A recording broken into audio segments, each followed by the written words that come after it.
Amados irmãos e irmãs, hoje vamos meditar sobre um dos momentos mais poderosos e transformadores de toda a Bíblia, o Sermão do Monte. Ensinado por Jesus, o Sermão do Monte é um convite para uma vida vivida de maneira contrária ao que o mundo muitas vezes propõe. Ele oferece uma visão radical e profunda sobre o reino de Deus e sobre como devemos viver em harmonia com o Criador, com o próximo e com nós mesmos. Este sermão não é apenas uma sequência de palavras, mas um guia prático para uma vida cheia de propósito, amor, humildade, perdão e fé inabalável. Ele é a chave para uma vida transformada e nos oferece lições práticas para enfrentarmos os desafios diários com a perspectiva de Cristo. Jesus começa o Sermão do Monte proclamando as bem-aventuranças, que nos revelam uma visão completamente oposta ao que o mundo considera ser felicidade. Quando falamos de bem-aventurança, estamos falando de uma bênção de Deus que traz verdadeira alegria e paz ao coração, mesmo nas dificuldades. Bem-aventurados os pobres de espírito, porque deles é o reino dos céus. Aqui, Jesus nos ensina sobre a humildade. Ser pobre de espírito não significa ser fraco, mas estar disposto a reconhecer a nossa necessidade de Deus. O reino dos céus não pertence aos que se consideram autossuficientes, mas aos que se rendem humildemente ao Senhor. Bem-aventurados os que choram, porque serão consolados. Quando passamos por momentos de dor e sofrimento, podemos achar que estamos sozinhos. Mas Jesus nos ensina que aqueles que choram, aqueles que enfrentam a dor com fé, serão consolados. Deus se importa com as nossas lágrimas e está sempre ao nosso lado. Bem-aventurados os mansos, porque herdarão a terra. A mansidão não é fraqueza, mas força sob controle. Os mansos são aqueles que, ao invés de reagirem com raiva ou vingança, respondem com paciência e gentileza. Jesus nos ensina que os mansos serão recompensados, pois Deus honra os que praticam a humildade e a paciência. Essas bem-aventuranças nos mostram que o caminho para a verdadeira felicidade não está no acúmulo de bens ou na busca por poder, mas na simplicidade, no amor e na entrega a Deus. Jesus nos chama para ser o sal da terra e a luz do mundo. O sal tem o poder de dar sabor e preservar, e Jesus nos chama a ser preservadores da verdade e da moral em um mundo corrompido. Somos chamados a impactar positivamente a sociedade, oferecendo o sabor do Evangelho e preservando os valores do reino de Deus. Já a luz, em um mundo de trevas, simboliza a clareza e a verdade que devemos transmitir.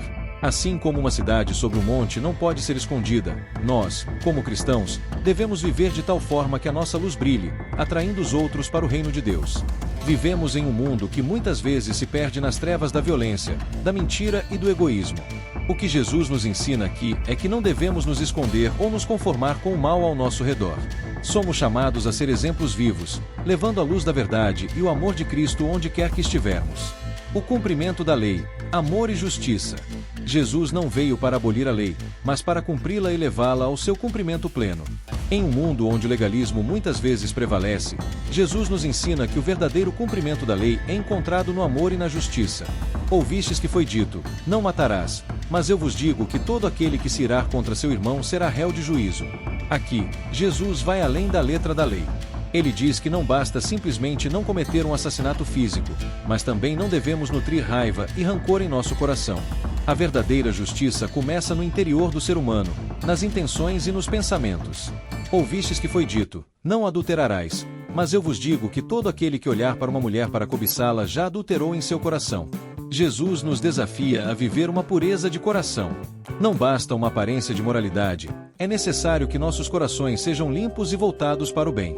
Esses ensinamentos nos chamam a uma vida de integridade, onde nossas ações e nossos corações estão em harmonia com a vontade de Deus. O amor aos inimigos. Um dos maiores desafios para a vida cristã é amar aqueles que nos perseguem, nos insultam ou nos odeiam. E Jesus nos dá a instrução mais radical de todas: amai os vossos inimigos e orai pelos que vos perseguem. Amar aos que nos amam é fácil, mas amar aos que nos odeiam é o verdadeiro teste de nossa fé. Jesus nos ensina que o amor de Deus não faz distinção entre os justos e os injustos. O amor cristão deve ser universal, refletindo o amor incondicional que Deus tem por nós. Amar aos inimigos não é apenas um ato de bondade, mas um reflexo do caráter de Deus. Ao amarmos aqueles que nos fazem mal, demonstramos a grandeza do amor divino, que não vê em nós os nossos pecados, mas vê o nosso potencial para a salvação e a transformação. A oração e a dependência de Deus. Em meio ao Sermão do Monte, Jesus nos ensina sobre a oração verdadeira. Ele nos diz que devemos orar em secreto, não para ser vistos pelos outros, mas para nos conectarmos intimamente com Deus. A oração do Pai Nosso, apresentada nesse contexto, é a oração modelo. Ela é simples, mas profunda, e nos ensina a reconhecer a santidade de Deus, a pedir pelo sustento diário, a buscar perdão e a praticar o perdão com os outros. Em uma vida de oração constante, aprendemos a depender completamente de Deus, reconhecendo nossa necessidade da sua ajuda, direção e poder para viver segundo a sua vontade. A busca pelo reino de Deus. Jesus nos ensina que nossa prioridade deve ser o reino de Deus e a sua justiça. Não devemos nos preocupar excessivamente com as coisas materiais, pois Deus cuida de nós. Ele nos chama a confiar em seu cuidado e a focar em buscar primeiro o seu reino. Na vida cotidiana, isso se traduz em viver com fé, confiança e gratidão, sabendo que Deus conhece todas as nossas necessidades e que Ele proverá. Quando colocamos o reino de Deus em primeiro lugar, todas as outras coisas passam a ter o seu devido lugar. No final do Sermão do Monte, Jesus nos dá a parábola do homem sábio e do homem insensato. O homem sábio construiu sua casa sobre a rocha, enquanto o insensato construiu sobre a areia.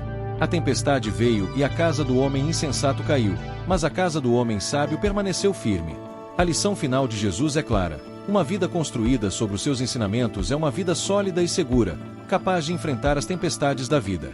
Quando ouvimos as palavras de Jesus e as colocamos em prática, estamos edificando uma base firme que nos sustenta em todos os momentos. Que cada um de nós busque viver os princípios do Sermão do Monte, buscando ser sal e luz, amando nossos inimigos, vivendo com integridade e oração, e confiando plenamente em Deus. O reino de Deus está ao nosso alcance, e podemos vivê-lo já aqui e agora, se formos fiéis à sua palavra. Que Deus nos abençoe e nos ajude a viver de acordo com os ensinamentos do seu Filho Jesus, para que possamos ser testemunhas do seu amor e poder no mundo. Se você gosta de conteúdos bíblicos, se inscreva, curta e compartilhe. Nos ajude a alcançar mais vidas. Que Deus te abençoe. Quer aprender a criar canais evangélicos como esse? Tanto no YouTube, quanto no TikTok, Quai, Instagram e Facebook? Deixe um eu quero nos comentários que estaremos abrindo um grupo para ensinar como você pode ter um canal monetizado no segmento evangélico e abençoar vidas ao mesmo tempo.